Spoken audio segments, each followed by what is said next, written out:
So you've decided that you want to start a business. Now you have to decide what sort of business you're going to have.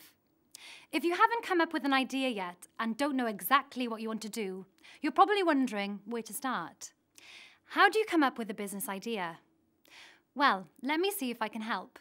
Why not start by asking yourself these questions? Have I got any particular skills that could form the basis of a new business?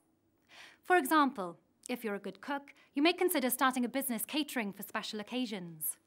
Or if you're good with words and language, you may think about being a translator, copywriter, or proofreader. The next question, is there a gap in the market?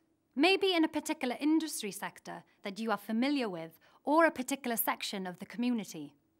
For example, there could be a shortage of bookkeepers, caterers, dressmakers, gardeners, decorators, or dog walkers in your area. Could that be something to think about? Another great question to ask is, do I have a hobby that could be turned into a profitable business? Maybe you're a cycling enthusiast and could offer cycle skills training and guided cycle rides. Or you enjoy photography and could set up a specialist photography business. You may enjoy keeping fit and could develop this into a business. Or perhaps you're good at arts and crafts and could produce greetings cards or handmade gifts.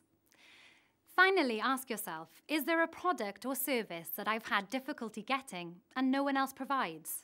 For example, maybe you found it difficult to buy natural or organic skincare products, and as a result, you could think about sourcing this sort of product and selling them over the internet.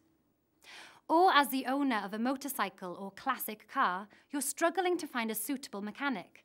This could be an idea for setting up a specialist garage. I'm sure you'll find these 4 questions a useful starting point for coming up with your business idea. And when you do, make sure it fits in with what you want to do and your business goals. After all, you're going to be spending a lot of time working on your business, so it must be something that you like doing or have a passion for. Good luck.